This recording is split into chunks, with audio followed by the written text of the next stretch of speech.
오랜만에 만난 초등학교 시절 친구. 써놓고 보면 반갑고 즐거운 만남이 될 것 같지만 세상 일에는 예외가 있는 법입니다. 오늘 다룰 사건은 친구를 납치해 살해한 것은 물론 간수를 구워 삶아 탈옥까지 시도했던 한 사형수의 이야기입니다. 이 남성의 이름은 다모토 타츠야. 구마모토현 출신인 그는 과거에 관해 그다지 밝혀진 바가 많지 않지만 유년 시절부터 상당한 문제아였던 것으로 추정됩니다. 그도 그럴 것이 그는 소년 시절 걸핏하면 소년원에 드나들었고 주변 친구들은 하나같이 전부 범죄자였으며 아버지는 야쿠자 조직원이었죠. 아무튼 성인이 된 후 평범하게 일을 찾기는커녕 쉽게 돈을 버는 방법만 찾다가 이내 금전적으로 상당한 어려움을 겪기 시작했고 결국 부자를 납치해서 몸값을 뜯어낼 결심을 하게 됩니다. 그리고 그가 타겟으로 정한 것은 초등학교 시절 같은 반이었던 친구 우에다 노리아키란 남성이었죠. 우에다 씨는 쿠마모토현 타마나시 출신으로 아버지가 지역에서 부동산, 파친코 사업을 크게 운영하던 터라 상당한 부잣집 아들이었다고 합니다. 그리고 타모토는 우에다와 초등학교 때부터 친구였다 보니 그가 부자라는 사실도 잘 알고 있었습니다. 아무튼 1987년 9월 무렵 타모토는 평소 알고 지내던 범죄자들을 포섭해 자신의 범죄에 가담시켰는데요. 공범은 35세였던 사카이 마사노리, 20세였던 유우키 시노부, 사카모토 마사야라는 남성으로 이들은 사건 당시 모두 무직에 금전적으로 궁핍한 상태였죠. 이 중에서 유우키와 사카이는 비록 파문되었지만 같은 야쿠자 조직 출신이었으며 주범인 타모토와는 소년원에서 알게 된 사이였다고 합니다. 그리고 마지막으로 사카모토 같은 경우는 불량 학생 출신인 동시에 범행의 타겟인 우에다 씨와 고등학교 동창이었다고 하네요. 한편 이들이 우에다 씨를 범행 대상으로 정한 것은 단순히 그가 부잣집 아들이기 때문만은 아니었습니다. 일설에 따르면 우에다 씨는 술에 취했다 하면 야쿠자? 그거 별거 아니야. 돈만 있으면 어떻게든 되더라 라고 큰 소리를 치곤 했는데 타모토 입장에서는 아버지가 야쿠자였기 때문에 이러한 이야기에 상당한 불쾌감을 느꼈고 공범인 유우키와 사카이 역시도 조직 출신이었기 때문에 이야기를 듣고 분노해 금전뿐만 아니라 개인적인 감정까지 얽혀 범행을 저질렀다는 이야기가 있습니다. 아무튼 이들은 우에노의 뒤를 밟으며 차근차근 범행을 준비했고 1987년 9월 14일 밤 본격적인 범행을 개시합니다. 이날 밤 우에다 씨는 후쿠오카현 다자이오에서 아버지의 자동차로 여자친구와 함께 고향인 타마나시로 돌아오는 길이었습니다. 그리고 앞서 말씀드린 범인 4명은 차로 우에다 씨를 조용히 뒤쫓고 있었죠. 이후 밤 9시 30분 무렵 우에다 씨는 타마나시의 교외에 쇼다이산 공원 주차장에 차를 세웠고 뒤따라온 타모토 일당 4명이 모습을 드러냈습니다. 당시 타모토는 초등학생 시절 친구였다는 친문을 이용해 피해자를 안심시킨 뒤 여자친구는 차에 남겨둔 채 교묘한 말로 그를 공원 인근에 버려진 폐자재 처리장으로 유인했습니다. 그리고 어둡고 인기척이 드문 곳에 다다르자 타모토는 미리 준비한 1.8리터짜리 술병으로 우에다 씨의 머리를 기습 공격해 쓰러뜨린 다음 콘크리트 벽돌을 그의 머리에 집어던지기 시작했습니다. 이런 갑작스러운 공격에 우에다 씨는 어린 시절 타모토의 별명을 부르며 필사적으로 목숨을 구걸했지만 타모토는 이를 들은 척도 하지 않았죠. 결국 잇따른 공격의 피해자는 그 자리에서 세상을 떠나게 되었고 범인들은 피해자의 시신을 근처 비탈 아래로 굴린 뒤 나뭇가지와 판자 조각 등을 덮어 은폐하고 현장을 떠났습니다. 이후 공범들은 우에다 씨의 여자친구에게 우에다는 급한 일이 있어서 사가현으로 갔어. 거기서 만나기로 했어. 같이 가자. 라는 말로 그녀를 안심시킨 뒤 인질로 붙잡아 현장에서 도주했습니다. 당시 이들은 자신들의 차량과 피해자의 차량을 번갈아 이용하며 12일 동안 사가현과 후쿠오카현의 모텔을 전전했고 이 12일이라는 기간 동안 인질로 잡았던 피해자의 여자친구를 번갈아가며 하는 등 짐승만도 못한 범행을 저질렀습니다. 게다가 9월 17일 오후 3시 무렵 범인들은 피해자인 우에다 씨가 아직 살아있는 것처럼 가장해 피해자의 아버지 회사로 전화를 걸어 이런 협박을 합니다. 아들 살리고 싶어?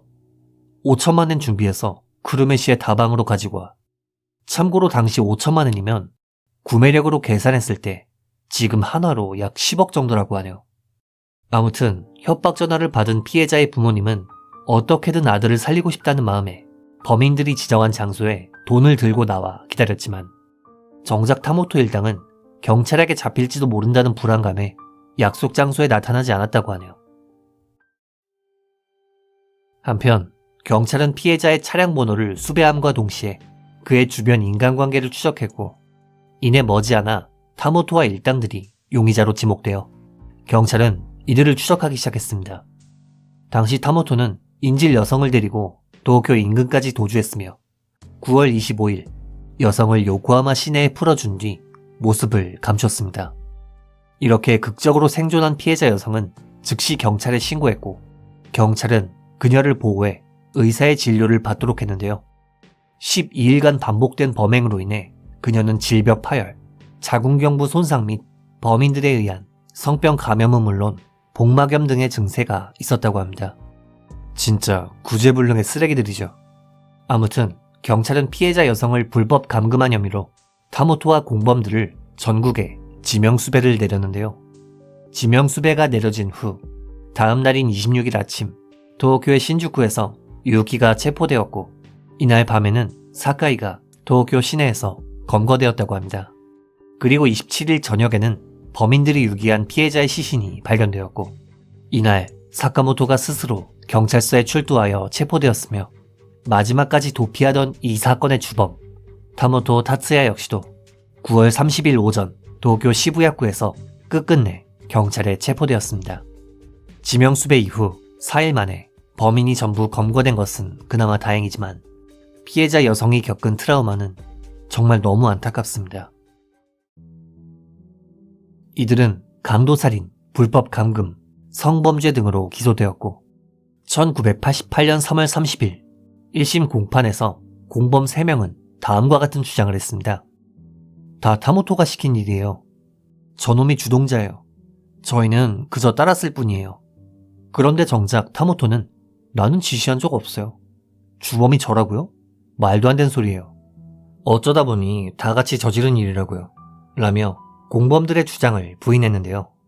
하지만 재판장은 판결문을 통해 타모토는 지리의 밝은 지역을 범행지로 골랐다. 얼굴을 아는 피해자를 자신이 직접 골랐다. 라며 다른 3명이 주저할 때 스스로 최후의 일격을 가한 점 등을 지적, 범행의 주도권을 타모토가 쥐고 있었다고 판단, 그에게 사형을 선고했습니다. 한편 범행 당시 35세였던 공범 사카이의 경우는 연장자임에도 불구하고 적극적으로 범행에 가담한 책임이 무겁다 라는 말로 무기징역을 선고했으며 유우키는 불우한 가정환경을 이유로 약간의 정상 참작을 받아 징역 20년을 선고받았고 사카모토는 범행에 소극적이었던 점과 자수한 점을 고려해 징역 18년을 선고받게 됩니다. 유기형을 받은 유우키와 사카모토는 항소 없이 형을 받아들였지만 사형과 무기징역을 선고받은 타모토와 사카이는 형이 너무 무겁다는 이유로 즉시 항소했는데요. 그런데 이 항소심이 진행 중이던 도중 한 가지 큰 사건이 발생합니다. 사건의 주범인 타모토가 과감하게도 탈옥을 결심한 것이죠. 항소심이 진행 중이던 1996년 타모토는 문득 이런 생각을 하게 됩니다. 이대로 가면 사형을 피할 수 없다. 무조건 도망쳐야 한다. 남의 목숨은 그렇게 쉽게 빼앗아 놓고 자기 목숨은 아까운 모양입니다. 아무튼 그는 당시 동해항 출신이라는 이유로 친하게 지내던 간수 S씨를 포섭해 탈옥 계획을 세우게 됩니다. 상식적으로 간수가 사형수의 탈옥에 협조한다는 게 말도 안 되는 일이지만 이 간수 S라는 인물이 타모토에게 협조한 이유는 따로 있었습니다. 사실 그는 평소부터 직장과 상사에 대한 스트레스, 불만이 매우 심했고 심지어 타모토가 도망가서 위엔 놈들 좌천되면 좋겠다 라는 어처구니 없는 이유로 그의 계획에 합류한 것인데요. S는 타모토에게 쇠창살을 절단할 수 있는 줄톱은 물론 도주 후에 비상금 3,000엔, 시간대를 확인할 수 있도록 손목시계까지 건네주었다고 하네요. 그리고 1996년 12월 21일 밤 후쿠오카 구치소 독방에서 타모토는 줄톱으로 창살 여러 개를 잘라내는 데까지는 성공했지만 오후 10시 무렵 순찰 중이던 다른 간수에게 발각되어 결국 그의 탈옥은 미수에 그치게 되었죠. 하지만 그의 탈옥 미수 사건으로 인해 직원 12명이 감봉, 견책, 징계 처분을 받았으며 심지어 책임자인 소장은 극단적인 선택을 했다고 합니다. 참고로 탈옥을 도왔던 이 S라는 인물은 곧바로 체포되어 해임되었고 상사에 대한 불만과 불신감 때문에 범행을 저질렀다 라며 범행을 인정, 징역 2년 6개월을 선고받게 됩니다. 참고로 타모토에 관해서는 이미 사형 판결을 받은 상태라 탈옥 미수에 관해서는 추가적으로 기소되지는 않았다고 합니다. 아무튼 이후 정상적으로 진행된 항소심에서 재판장은 범행 수법이 매우 악질적이다, 두 주동자의 책임이 막중하며 1심 형량이 정당하다, 타모토는 범행을 계획한 주동자이며 사카이는 타모토의 버금가는 역할을 한 주된 공모자이다 라는 말로 두 명의 항소를 기각, 최종적으로 이들의 형이 확정됩니다. 그리고 2002년 9월 18일 후쿠오카 교도소에서 타모토의 형이 집행되어 36세의 나이로 세상을 떠나게 되었죠. 타모토는 죽기 전 이런 말을 남겼다고 하는데요. 범죄자라는 게 별다른 세계에서 온 존재가 아니라 우리 주변에서 나고 자란 평범한 사람에 불과하다. 글쎄요. 다른 사람이면 모르겠는데 이딴 인간이 평범한 인간 운운하는 건 선량하게 살아가는 절대다수의 평범한 사람들을 모욕하는 소리가 아닌가 싶습니다.